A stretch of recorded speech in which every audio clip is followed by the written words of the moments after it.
సాధారణంగా పెళ్లి కుదిరిన ఇంట్లో అంటే హడావిడంటే మామూలుగా ఉండదు. షాపింగ్లు ఉంటాయి, బంగారాలు, పట్టు చీరలు, ఇంకా పెళ్ళికి కావాల్సిన వస్తువులన్నీ కొని ఇంట్లో ముందు నుంచే పెడతా ఉంటారు. ఎందుకంటే మరి పెళ్ళంటే అంత ఖర్చుతో కూడుకున్న పనే కదా. ఇల్లు కట్టాలన్నా పెళ్లి చేయాలన్నా అన్ని ఖర్చులతో కూడుకున్న పనులు కాబట్టి ముందు నుంచే నెల రోజుల ముందు నుంచి అన్నీ కొనుక్కొస్తూ ఉంటారు. అలాగే ముఖ్యంగా బంగారాలు, వెండి ఆభరణాలు కావచ్చు, బంగారాలు కావచ్చు, ఇలాంటివి అబ్బాయికి పెట్టడానికి కానీ అమ్మాయికి పెట్టడానికి కానీ, అబ్బాయి వాళ్ళైనా అమ్మాయి తరపు వాళ్ళైనా సరే కొంటూ ఉంటారు. ఇన్ని తులాలు పెట్టుకున్నాం, ఇన్ని వేల లక్షలు పెట్టుకున్నాం, ఇన్ని కాసులు కొన్నాం అని చెప్పేసి వాటిని ఫోటోలు తీసి బంధువులకే కావచ్చు, స్నేహితులకే కావచ్చు, అందరికీ గొప్పగా చూపించుకుంటూ ఉంటారు. మా కోడలికి ఇది పెడుతున్నాం, లేకపోతే మా అమ్మాయికి మేము ఇది పెడుతున్నాం అని చెప్పి చూపిస్తూ ఉంటారు. అలా చూపించుకోవడం అంత అవసరం లేదని నేనైతే చెప్తాను. గొప్పగా మనం ఏం చూపించుకోకలే. ఎందుకంటే పెళ్ళికి వచ్చినప్పుడు వాళ్ళేం పెట్టారు, మనం ఏం పెట్టామనేది ఎలాగా అందరూ చూస్తారు. బంధువులు సమక్షంలోనే మనం అన్నీ పెడతాం.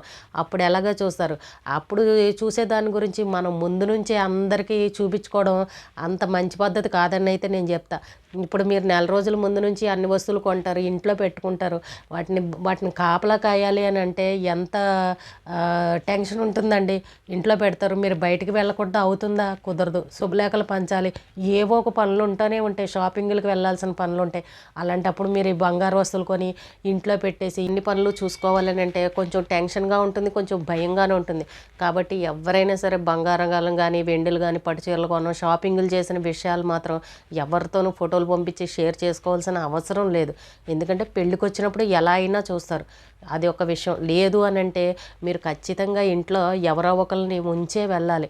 ఎప్పుడు ఇంటికి తాళం వేసి మాత్రం వెళ్ళకూడదు. ఇంట్లో ఇన్ని వస్తువులు పెట్టి పక్కన వీళ్ళున్నారు, వాళ్ళున్నారు, ఏం పర్లేదు ఇప్పుడే వచ్చేస్తాము అని అలాంటివి కూడా ఎవరూ చేయకూడదు. ఇంట్లో ఎప్పుడు ఎవరో ఒకరు ఉండే విధంగానే చూసుకోండి. పెద్దవాళ్ళు చిన్నవాళ్ళు ఎప్పుడు మనుషులు ఉండే విధంగానే చూసుకోండి.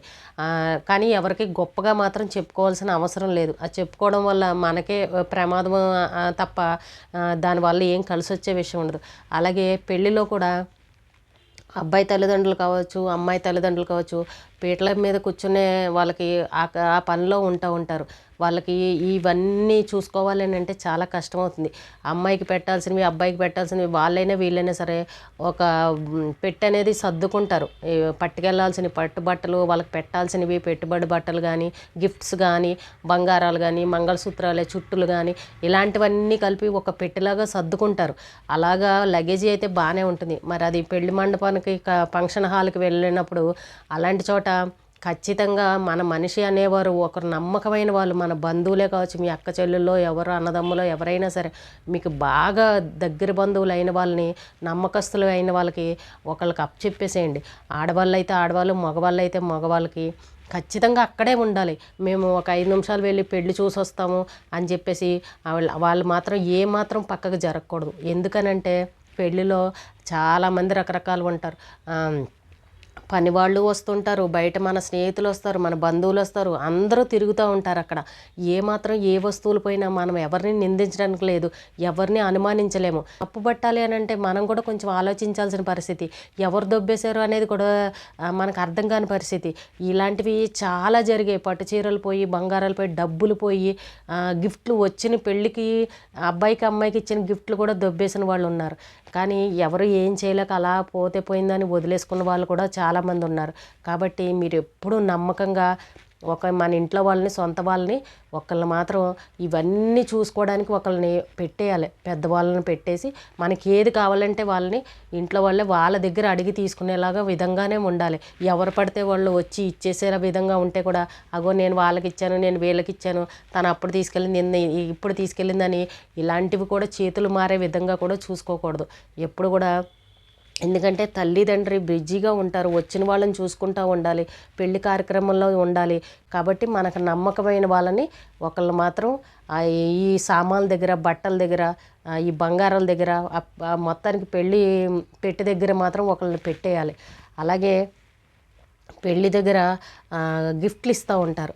గిఫ్ట్లు ఇచ్చినప్పుడు ఈ అమ్మాయికి చేతిలోనో అబ్బాయి చేతిలోనో ఇలా పెట్టేసి వెళ్తూ ఉంటారు. వాళ్ళు ఏం చేస్తారు, వెనకాల ఉన్న వాళ్ళకి ఇదిగో పట్టుకో అని చెప్పేసి ఇచ్చేస్తూ ఉంటారు. ఎందుకంటే వీళ్ళ అడావిడిలో వీళ్ళని వచ్చేవాళ్ళని అక్షింతలు వేసే వాళ్ళని వీళ్ళని చూసుకునే అడావిడిలో వెనకాల ఉన్న వాళ్ళకి ఇస్తూ ఉంటారు. ఆ వెనకాల ఉన్న వాళ్ళు ఏం చేస్తారు, వాళ్ళు ఎవరు తీసుకున్నారో ఎవరు చేశారో ఏంటో తెలియదు, మొత్తానికి కవర్లు కూడా మిస్ అయిపోతూ ఉంటాయి. నేను ఇంతకుముందు పెళ్ళిలో కూడా చాలా చోట్ల చూసాం, వాళ్ళు గిఫ్ట్ ఇస్తారు, వాళ్ళు ఏమి ఇచ్చారో తెలియదు, కానీ ఇవ్వడం అయితే ఇచ్చారు, ఎంత ఇచ్చారో తెలియదు, ఏమి ఇచ్చారో తెలియదు. అన్నీ తర్వాత చూస్తే ఆ కవర్లు ఏమయ్యో కనిపించవు, మాయమైపోతాయి. వాళ్ళని అడగగలమా, గట్టిగా అడగలేము. కాబట్టి ఇలాంటి వాటికి కూడా ఎవరైనా గిఫ్ట్లు ఇచ్చే దగ్గర కూడా ఒక మనిషిని నమ్మకమైన వాళ్ళని పెట్టుకోవాలి. మనం గమనించారా మీరు, పల్లెటూరులో ఏదైనా ఫంక్షన్ జరిగినా, మెచ్యూర్ ఫంక్షన్ జరిగినా, ఇలా పెళ్ళిళ్ళు జరిగినా ఏం చేస్తారంటే ఒక చోట చదివింపులని పెట్టేస్తూ ఉంటారు. ఓ 2-3 పెద్దవాళ్ళు కూర్చుని ఎవరెవరు ఏమి ఇచ్చారో 1000, 116, 500 116 అని చెప్పేసి పేర్లతో సహా ఎవరెంత ఇచ్చారో అనేది రాసేసుకుని వాళ్ళ దగ్గర డబ్బులు తీసుకుని ఒక చోట డబ్బాలో వేసి పెడతారు. లాస్ట్లో వాళ్ళకి చెప్తారు, పేర్లు మాత్రం రాస్తారు ఒక బుక్లో. ఎందుకు అని అంటే రేపు మళ్ళీ ఎవరెంత ఇచ్చారో తెలియాలి. నోటి మాటలు అంటే గుర్తుండవు కాబట్టి మళ్ళీ వాళ్ళ ఇంట్లో ఏదైనా ఫంక్షన్ అయినప్పుడు తిరిగి మళ్ళీ వాళ్ళకి వీళ్ళు ఎంత ఇచ్చారో చూసి దానికి ఇంకొంచెం వేసి చదివిస్తూ ఉంటారనమాట. అలా ఆ పద్ధతి పల్లెటూరులో ఇప్పటికీ ఉంటూ ఉంటుంది. కానీ ఈ సిటీస్లో చాలా మటుకు అది కనిపించదు మనకి. ఎక్కడ కూడా ఈ చదివింపులు రాయడం అలాంటివి ఎక్కువగా కనిపించవు. చాలామంది పిల్లలు మామూలుగా వచ్చి ఇచ్చేసి వెళ్ళిపోతూ ఉంటారు, ఎవరేమి ఇచ్చారనేది తెలీదు.